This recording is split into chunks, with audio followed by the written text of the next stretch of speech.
아멘. 오늘 창세기 17장 지지난주에 1절까지 했습니다.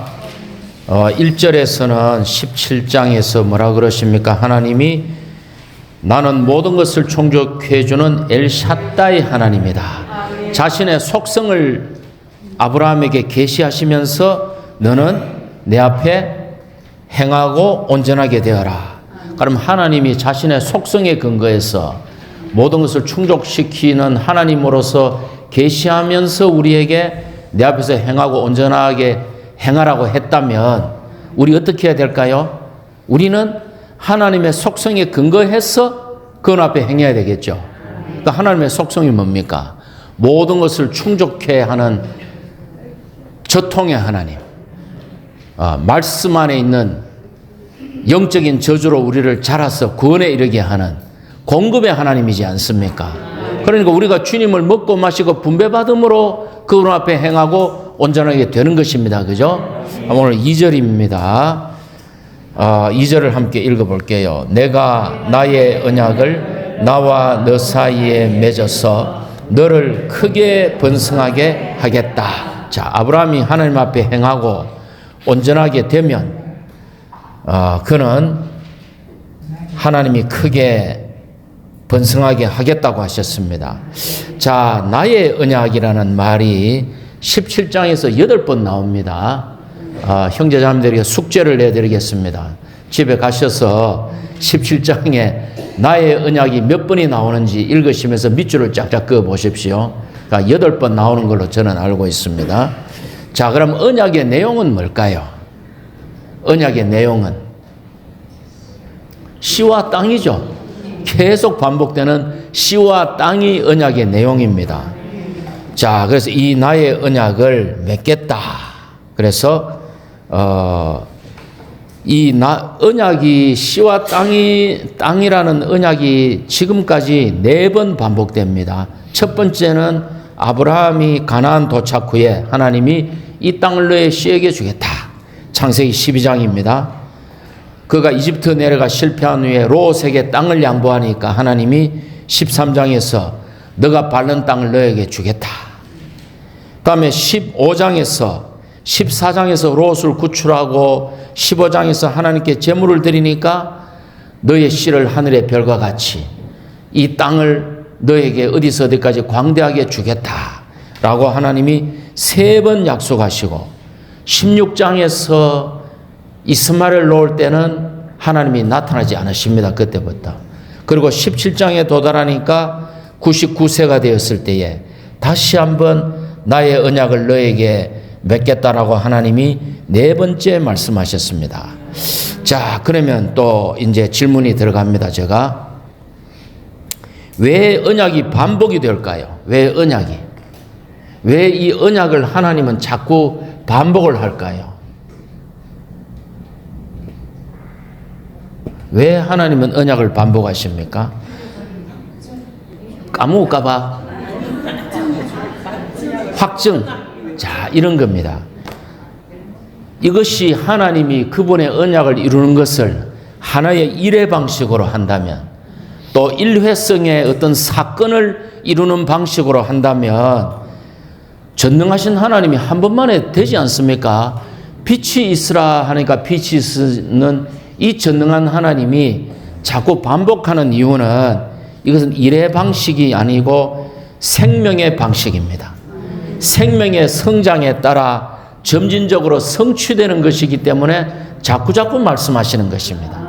말씀하실 때마다 아브라함 안에 주님이 분배가 되죠. 아브라함이 자꾸 주님 앞에 믿음과 생명에 있어서 전진하는 것입니다. 그래서 이것은 생명의 방식이기 때문에 계속 아브라함이 전진함에 따라 계속적으로 반복되는 것입니다. 형제님들 그렇지 않습니까? 40년, 50년 전에 들은 십자가의 말씀, 그때 체험한 십자가 여전히 반복되지 않습니까? 주님이 약간만 틀어가지고 환경을 주면 우린 고통스러워하고 염려하고 또 그분 앞에 나갈 수밖에 없죠. 이게 생명의 방식이기 때문에 계속 반복되는 것입니다. 이게 놀라운 것이죠.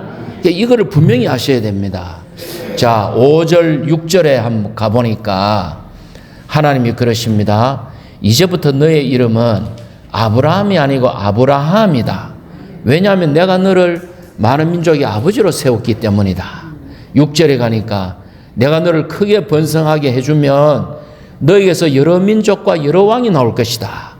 자, 여기 상당히 의미할 만한 게 있습니다. 아브라함은 무슨 뜻입니까?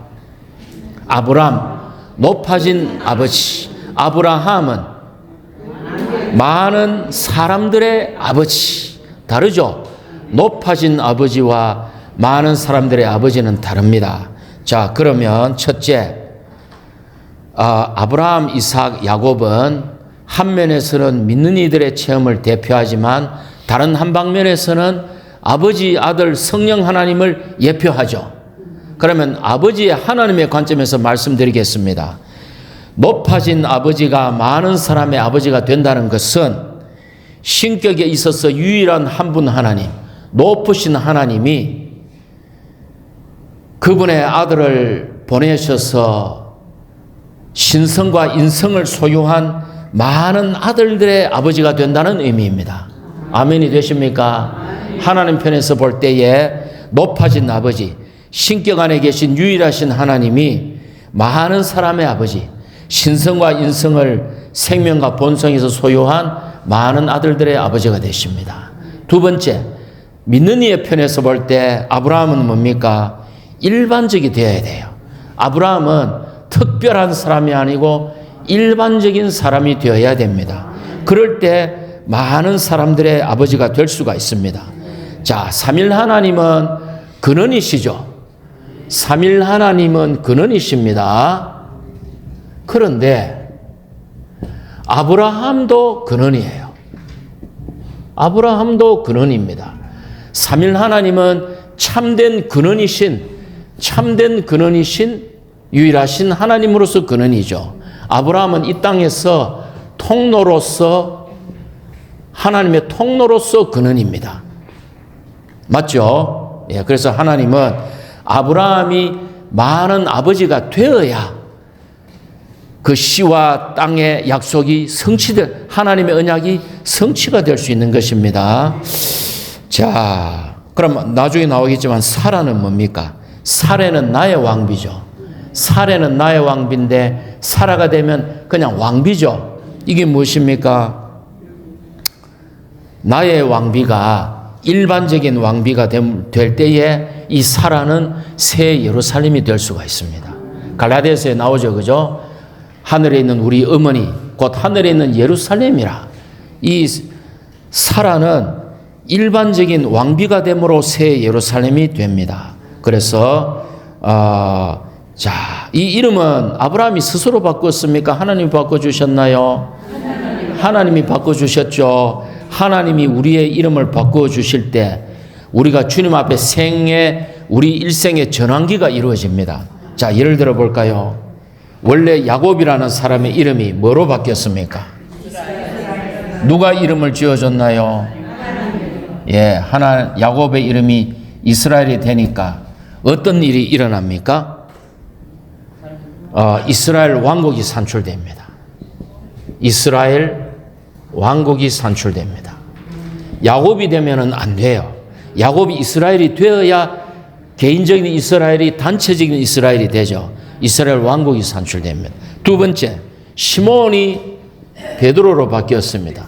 누가 이름을 바꾸었나요? 주님이. 시몬이 베드로가 될 때 그는 천국의 문을 엽니다. 천국의 문을 열고 교회를 산출합니다. 베드로가 열쇠를 탁 따니까 예루살렘 교회가 산출되었어요.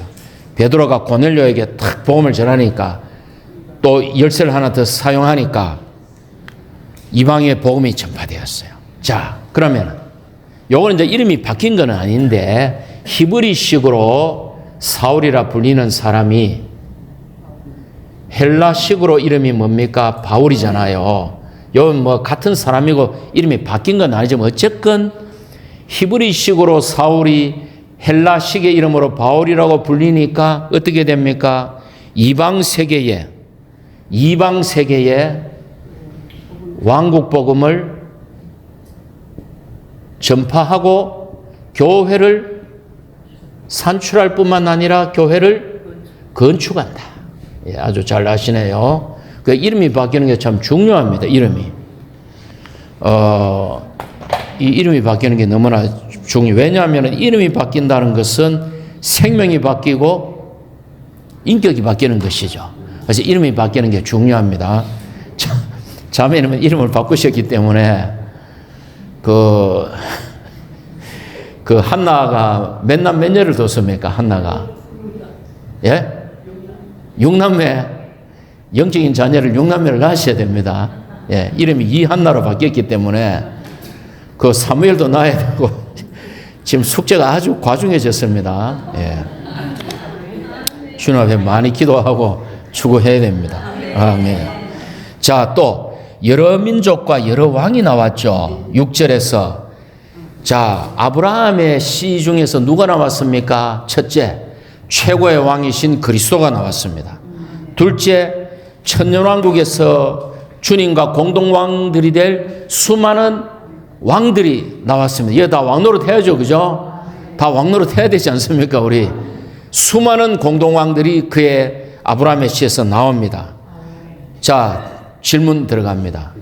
새 예루살렘에서는 우리가 왕노릇 할까요? 왕노릇 못 할까요? 한다고요. 그 구절이 어디 있는데요? 계시록 20장에는 우리가 천년왕국에서 왕노릇 한다고 되어 있습니다.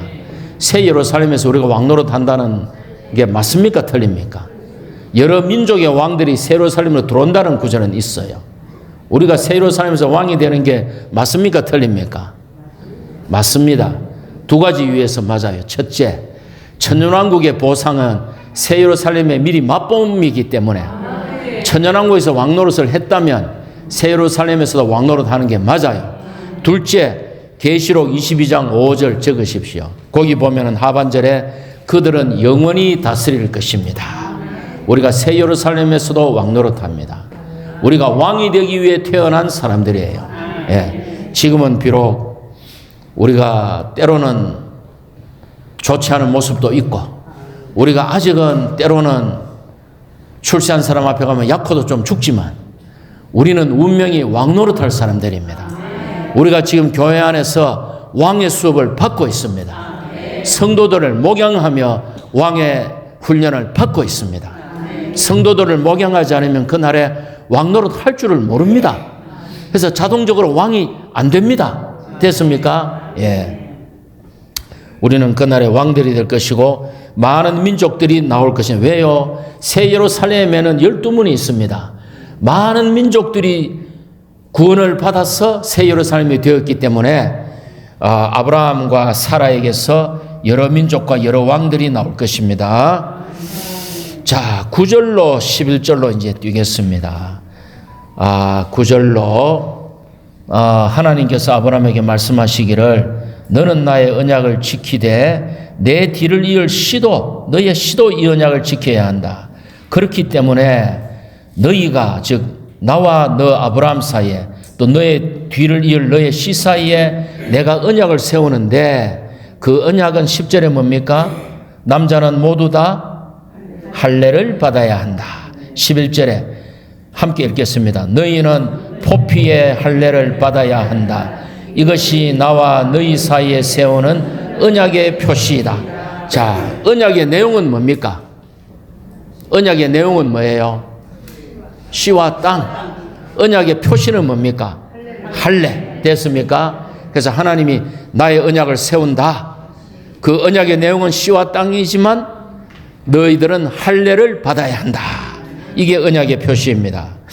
자, 할례가 성경에 최초로 언급되었습니다. 최초로 언급되는 것은 영적인 원칙을 세운다라고 우리가 주님의 종으로부터 배웠습니다. 그죠? 할례가 처음으로 나왔습니다. 할례가 무엇이냐? 할례는 첫째 십자가입니다. 둘째 할례는 침례입니다. 우리 서자매님 지난 토요일날 침례를 받으셨지만 왜 침례는 보십시오. 침례는 십자가를 포함합니다. 맞습니까? 왜요? 산 사람을 매장할 수는 없잖아요. 침례는 사람을 물에 집어넣었다 꺼내는 형식이지만 이미 십자가에 못 박힌 사람을 매장하는 거잖아요. 그리고 그가 옛사람은 매장이 되고 부활 안에서 새 사람이 부활하는 거기 때문에 죽음이라는 십자가를 포함하고 있는 것입니다. 그래서 할례는 침례와 같아요. 할례는 침례와 같은데 이 침례는 십자가와 매장을 포함하고 있습니다. 죽음과 부활과 매장을 다 포함하고 있는 것이죠. 그래서 그리스도의 십자가를 통하여 우리의 육체와 자아와 옛사람을 번든 것이 침례입니다. 이것은 죄 처리보다 더욱 포괄적이에요. 죄를 가진 육체를 처리하는 것입니다. 자, 여기서 잠시 복습을 하겠습니다. 사람은 영과 혼과 몸으로 이루어져 있습니다. 몸으로 이루어져 있습니다. 몸을 여기 적을게요. 자, 보십시오. 영 안에는 누가 계십니까? 우리 하나님이 들어오셨죠? 하나님이 들어오셨습니다. 몸은 몸 안에 죄가 거함으로 몸이 아니고 뭐가 되었습니까? 육체가 되었습니다. 몸은 육체가 되었습니다. 그래서 당연히 몸 안에는 죄라는 한 인격이 거하고 있습니다. 우리 안에. 우리가 하나님의 생명을 영접하고 나면 어떤 현상이 생기는가 하면은 하나님은 영으로부터 혼으로 확산되길 원하십니다. 그죠? 사탄은 우리가 타락한 이후로 계속 우리 영은 죽어 있었고 우리의 혼을 파괴하기 위해서 사탄은 꼭 구분하기 위해서 빨간 걸로 해볼게요. 사탄은 우리 죄의 육체로부터 우리의 혼을 계속 하나님과 원수가 되도록 주관적으로 역사하고 있습니다. 자, 그런데 여기 용어가 나옵니다. 옛사람, 천연적인 사람, 옛사람, 자, 육체 이래 나옵니다. 자, 할례를 받는다는 것은 우리의 천연적인 우리의 옛사람과 자아와 육체를 끝내는 것입니다. 이걸 끝내는 게 침례입니다. 천연적인 사람은 뭡니까? 영어로 내추럴 맨이니까 창조된 사람이에요. 창조된 사람이 죄를 안 지어도 천연적인 사람이고, 우리 천연향 이러냐, 천연적인 거, 자연에서 추출한 거, 그냥 창조된 사람이에요. 죄를 지어도 그는 천연적인 사람, 죄가 없어도 창조된 사람이, 천연적인 사람은 창조된 사람을 의미합니다. 옛사람은 뭔가 하면은 이 원래 사람의 인격이 뭡니까? 원래 사람의 인격은 사람의 혼생명이죠. 그러니까 사람의 혼생명을 사는 사람이, 혼생명을 인격으로 사는 사람이 옛사람이에요. 옛사람은 혼생명을 생명과 인격으로 살아요. 혼생명을 생명과 인격으로 사는 게, 이 혼을, 쉽게 하면 혼을 생명과 인격으로 사는 게 옛사람이에요. 자아는 뭡니까? 자아는 뭔가 하면은 이 옛사람이 자기를 표현할 때 이 자기를 표현하는 게, 옛사람이 자기를 표현할 때 내가 이라죠. 내가 자아입니다. 자아. 육체는 뭡니까? 이거죠. 이거 육체는 이겁니다. 그죠? 이제 구분이 되십니까? 요 자아가 요 있어요. 자아. 육체입니다. 육체. 아, 육체 요 있네. 아유, 참 있는데 또 적죠. 자, 그러면 로마서 6장 6절에 하면 주님이 이렇게 말합니다. 우리가 알거니와 우리의 옛사람이 예수님과 함께 십자가에 못 박힌 것은 죄의 몸이 실직하여 죄의 몸이 무력하게 돼요. 무슨 말입니까? 육체가, 죄가 있는 육체가, 사탄이 우리의 육체를 조종하여 계속 우리 혼을 타락시키고 있는데, 얘가 십자가에 못 박혀버렸단 말입니다. 얘가 십자가에 못 박혀버렸으니까 얘가 조정할 대상이 없는 거야. 그러니까 얘가 무력하게 되는 겁니다. 아시겠습니까? 내가 또 자아죠, 자아. 내가 만약 외로울 때면 뭐 해야 됩니까? 주의 이름을 불러야 됩니다. 예. 엉뚱한 짓 하지 말고 주의 이름을 부르고 말씀을 먹고 엎드려야 됩니다. 자, 내가 그리스도와 함께 십자가에 못 박혔나니, 내가 그리스도와 함께 십자가에 못 박혔나니, 이제는 더 이상 못 박힌 내가 사는 것이 아니고 누가 산다고요? 세나가 산다. 더 이상 내가 사는 것이 아니요 내 안에 그리스도께서 사는 것이라. 이제 내가 세나죠. 이제 내가 육체 안에서 사는 것은, 육체 안에 살지만 여전히 주님을 사는 거예요. 그래서 세나는 뭔가 하면은 하나님이 더해진 나의 자아가 세나입니다. 새 사람이 뭔가 하면은 이거는 십자가에 못 박히고 하나님이 더해진 사람이 새 사람입니다. 플러스 하나님. 맞습니까? 요거를 진리를 분명히 하셔야 됩니다. 천연적인 사람이 뭔지 육체가 뭔지 자아가 뭔지 이 헷갈리면 안 됩니다. 옛사람이 표현될 때 내가 자아예요. 그러나 이거는 못 박혔고 주님과 접붙여져서 하나님이 더해진 새나 새 사람이 되었습니다. 됐습니까? 요걸 분명히. 그러면 자, 죄는 그러면 요 죄로부터 계속 행위의 죄들이 나오죠. 계속 행위의 죄들이 나옵니다. 우리 안에 죄성이 없어집니까? 안 없어집니까? 안 없어집니다. 사도 요한이 말하기를 만약 우리가 죄가 없다 하면 하나님을 거짓말하는 자로 만드는 것이라. 우리 안에 죄가, 이건 언제 없어집니까? 우리의 몸이 영광스럽게 될 때, 우리의 몸이 영광스럽게 될 때, 이 몸이 영광의 몸으로 변형될 때 죄는 확 없어져 버려요. 제가 옛날에 그 금방하는 형제님 집에 청년 때 가서 보니까 형제님이 요런 도가니 위에 금반지를 하나 놓고 산소 용접으로 용접을 하니까 요 금이 반지가 녹으면서 싹 동그라미가 되어버려요. 녹으면서. 그러니까 그때 불수물이 다 타버리죠. 그러니까 우리가 우리 몸이 영광스럽게 될 때 우리 죄는 완전히 타서 없어져 버립니다. 그때 죄성이 없어집니다. 그래서 우리는 지금 많은 죄들을 지어요. 저도 이 말씀 전하다가도 또 많은 어떤 뭐 이런 생각 안에 또 이런 것들이 들어올 수도 있죠. 그렇습니다. 자, 그래서 할례에 대해서 우리가, 할례는 침례인데 침례는 십자가를 포함하는데 이런 것이 우리가 분명히 끝났다는 걸 아셔야 됩니다. 자, 자아라는 말이 성경에 있습니까? 없습니까?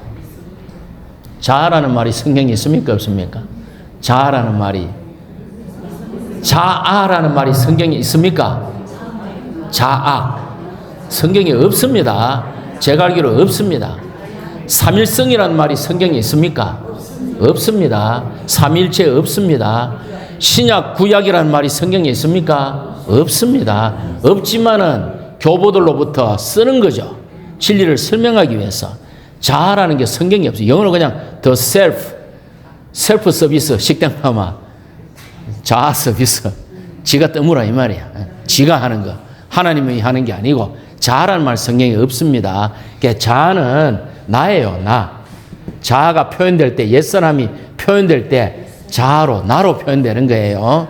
예, 자, 16장에서 육체를 사용했습니다. 육체를 사용하니까 천연적인 힘으로 육체로 이스마엘을 낳았죠.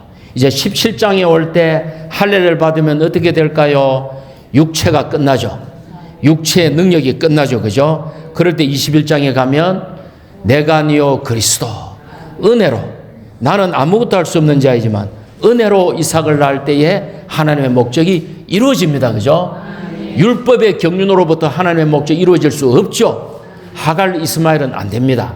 그러나 아브라함과 사라가 아무것도 아닌 것이 될 때 은혜로 말미암아 이삭이 태어날 때 그 이삭이 하나님의 목적을 이루는 것이 21장에 나옵니다. 그러니까 17장의 침례를, 할례를 건너뛸 수가 없습니다. 그죠? 자, 12절로 갈게요. 함께 읽겠습니다. 대대로 너희 가운데 모든 남자는 난지 8일 만에 할례를 받아야 한다. 너희 집안에서 태어난 남자든지 너희 시간인 외국인에게서 돈 주고 사온 남자든지 할례를 받아야 한다. 자, 며칠 만에 할례를 받아야 됩니까? 8일 만에. 자, 이것도 재밌습니다. 8일 만에. 8은 부활의 숫자죠. 8일 만에 할례를 받습니다. 할례를 받습니다. 그런데 이름이 바뀌는 것은 뭐라 그랬습니까? 제가 이름이 바뀌는 것은 생명과 인격이 바뀌는 것이죠. 할례를 받는 것도 역시 생명과 인격이 내가 아니요 그리스도로 바뀌는 것입니다. 그런데 기묘하게도 이름을 언제, 그 사람 이름을 언제 짓느냐? 8일째 할례 받을 때 짓습니다. 성경이 정확하게 일치합니다. 예를 들어 봅시다. 누가복음 1장에 보면 사가랴가 침례자 요한을 낳았죠. 사가랴와 엘리사벳이 침례자 요한을 낳았죠. 말씀에 보면 8일째 되던 날 아기의 할례를 행하러 와서 그 이름을, 아빠의 이름을 따서 사가랴라 그러니까 엘리사벳이 아니에요, 아기의 이름은 요한이에요 하니까 이 아버지 사가랴가 서판을 달라 해가 요한 이래 적습니다. 그때가 8일째 할례를 받던 날 이름이 바뀌어요. 두 번째, 예수 그리스도의 이름은 언제 지어졌습니까? 뭐 잉태 때 천사가 지어졌죠. 그러나 사람에게 그의 이름이 예수라는 것은 8일째 할례 받던 날에 이름을 예수라고 했다라고 누가복음 2장 21절에 나옵니다. 그러니까 8일째에 할례를 받을 때 이름도 지어주는 거예요. 이것은 생명과 인격이 바뀌는 것이죠. 그죠? 그래서 할례가 너무나 중요합니다. 14절로 가겠습니다. 할례를 받지 않은 남자, 곧 포피의 할례를 받지 않은 사람은 자기 백성에서 끊어지게 된다. 그는 나의 언약을 어긴 사람이다. 자, 끊어지게 된다. 자, 할례를 받지 않은 남자는 자기 백성에서 끊어지게 되고 언약을 어긴 사람이다. 우리가 자아와 타고난 존재를 끝내므로 십자가에 못 박힌 삶을 살지 않으면 주관적인 체험에 있어서 그리스도와 교회 생활과 하나님의 은혜 공급에서 우리가 끊어지게 됩니다. 하나님의 목적이 위한 언약과 아무런 관계가 없게 되어버려요. 그러니까 그 요한복음 15장 6절에 사람이 내 안에 거하지 않으면 가지처럼 밖에 던져져 말라버립니다. 자, 이거는 그러면 사람들이 그것을 모아다가 불에 던져 태웁니다. 아르미니우스가 이거를 잘못 해석했어요. 아, 사람이 구원을 잃어버리는구나. 내 안에 거하지 않으면 가지처럼 밖에 던져져 말라버립니다. 아, 사람이 구원을 잃어버리는구나. 맞습니까? 아니죠. 그게 아니고 왕국에서의 상급을 잃어버립니다. 징계에 빠지게 되는 것입니다. 자, 그래서 우리가 이 끊어진다는 말은 이게 무서운 말입니다. 우리가 그리스도와 교회 생활과 은혜 공급에서 끊어지면 하나님의 여전히 믿는 이이지만 하나님의 언약의 성취와는 아무런 관계가 없어요. 자, 교회 생활이라는 말의 무게를 한번 교통해 봅시다. 이제 지울게요.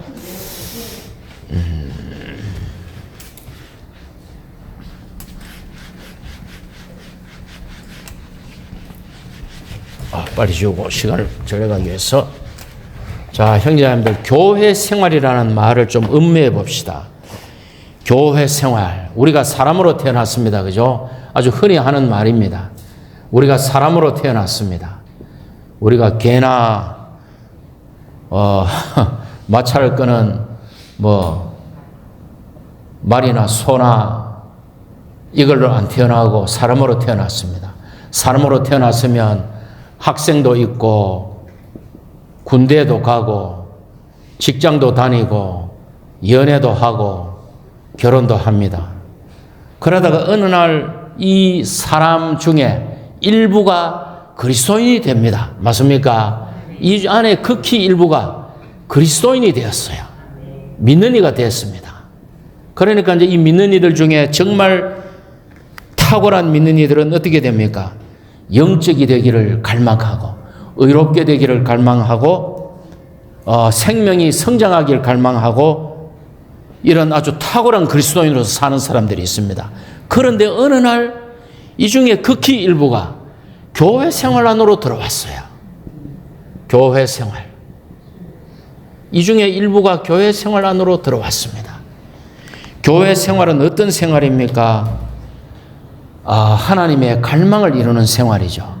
이 안에서 주님을 먹고 마시고 누리며 주님의 뜻과 목적을 이루는 생활입니다. 이게 몇 퍼센트쯤 되겠습니까? 70억 인구 중에서 지금 그리스도인이 몇 명인지 제가 모르겠습니다. 한 10억 됩니까? 한 10억 된다고 봅시다. 10억이 되는데 주님을 갈망하는 믿는 이들이 아마 1억이 안 될 거예요. 그죠? 근데 그 중에 극히 일부가 어느 날 주의 회복 안에 들어갔습니다. 이게 우리에게 어떤 장래가 기다리고 있을까요? 왜 우리 영광스러운 장래가 기다리고 있습니다. 우리가 왕노릇하는 장래가 기다리고 있습니다. 우리 교회생활 소홀히 해서 되겠습니까? 변호사, 국회의원, 장관, 대통령 안 부럽잖아요. 많은 민의들이 생명을 추구합니다. 몸을 모릅니다. 영성을 추구합니다. 몸을 몰라요. 의를 추구하는데 몸을 몰라요. 우리는 몸을 알고 교회 생활 안에 있잖아요. 이 교회 생활이라는 무게는 정말 어마어마한 것입니다. 그래서 교회 생활을 집회를 왔다가 안 왔다가 한 주 쉬고 한 주 건너뛰고 한 주 제끼고 이래 하면 안 됩니다. 정말로 이 교회 생활은요, 제가 사람이 좀 어리석어가지고 이게 또 내 자랑 같은데 제가 초중고 12년을 개근을 했어요. 왜 개근을 했는가 하면 나쁜 짓도 물론 안 했지만 학교 가는 거 외에 학생이 학교 가는 거 외에는 별 재미가 없잖아요. 그래도 학교 가면 친구가 있고 도시락 까먹고 체육 시간에 공도 차잖아요. 가다 보니까 초중고 12년을 개근을 했어요. 그 이상 별거 아니에요. 근데 돌이켜 생각해 보니까 어느 날 학교 가기 싫은데 농띠 치고 그래 살았다면은 그 생활 습관이라는 게 있어요. 그래도 내가 생활 습관이 비교적 좀 성실한 사람이구나. 이걸 느끼면서 이게 교회 생활에도 연결이 되겠죠. 그죠? 꼬박꼬박 집회 오고 아침붕, 밥맛이 뜨났던 아침붕 하고 또 집회 와서 느낌이 뜨났던 일나가면 감암 지르고 앉고 그게 적은 게 아닙니다. 그 사람이 결국 이깁니다. 마지막에. 옛날에 배우지도 못해가 대장장 밑에 대장간 하던 사람들이 있어요. 두드리다가 남들은 다 많이 배우고 잘나가지고 다 다른 길로 가고 실제 이 사람은 배운 게 그밖에 없어. 40년, 50년을 두드리다 보니까 세월이 지나니까 이 사람만 남은 거야. 이제 무슨 소리 듣습니까?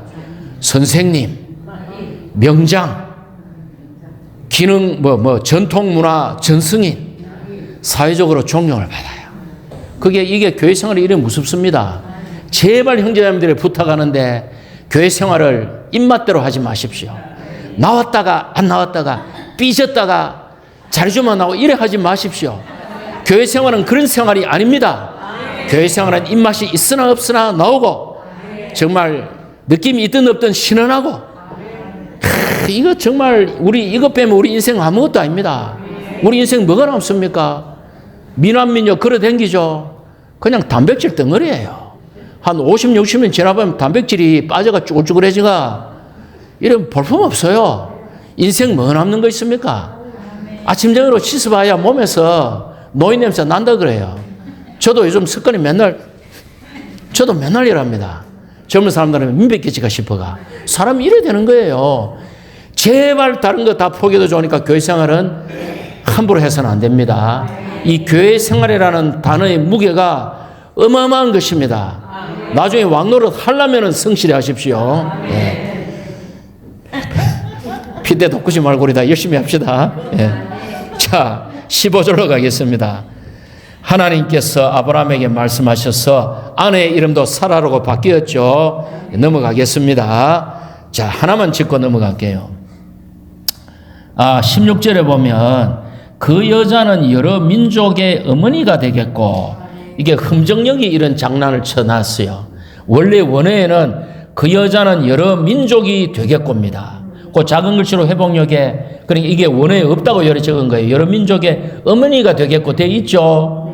흥정력이 킹제임스가 여러 장난을 쳐놓은 거예요. 그냥 그 여자는 여러 민족이 되겠고, 이 사라가 누굽니까?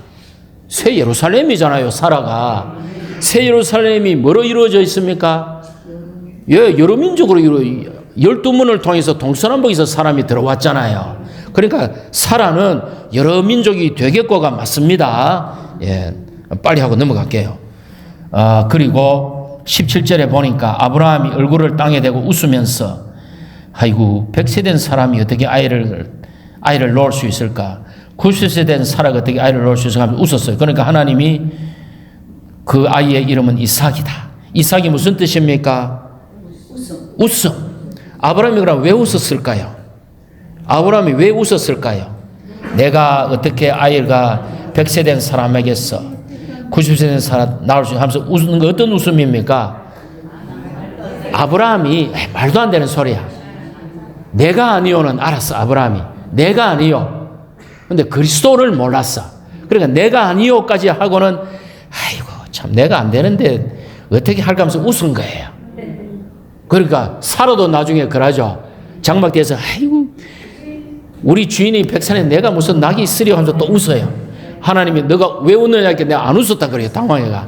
이게 내가 아니오는 아는데 그거 안 돼. 그리스도까지 가야 되죠. 나중에 사라가 이삭을 놓고 왜 합니까?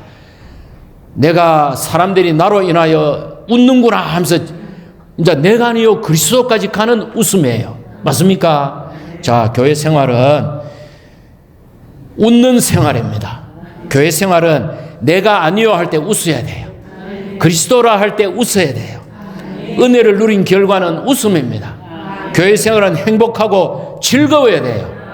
교회 생활은 행복하고 즐겁고 기쁜 생활입니다. 우리 자매랑 맨날 뭐 중보기도 하고 아침마다 오늘 아침에는 뭐 중보기도도 다 좋은데 주님의 아름다움을 찬양합시다 하면서 주님의 아름다움을 기도하는데 너무 마음이 행복한 거예요. 우리가 교회 생활은 웃는 생활, 행복한 생활입니다. 사람들이 보면 미친 사람이야. 고난이 있는데도 웃어. 참 그런 생활입니다. 자, 21절 하고는 22절 그를 따라 시간이 너무 지나서 얼른 하나님이 성천하셨습니다. 23절 하나만 하고 끝내겠습니다. 23절 가십시오. 아브라함은 바로 그날에 자기에게 말씀하신 대로 자기 아들 이스마엘과 집안에 태어난 모든 사람과 돈 주고 사온 모든 사람 아브라함의 집에 있는 모든 남자들 데려가 포피에 할례를 행하였다. 자, 바로 그날에가 뭡니까? 하나님의 말씀에 조금도 지체하지 않았죠. 조금도 지체하지 않았습니다. 말씀과 인도가 분명한데 순종치 않고 지체하는 것은 뭐다? 믿음이 아니고 자신을 보는 것이다.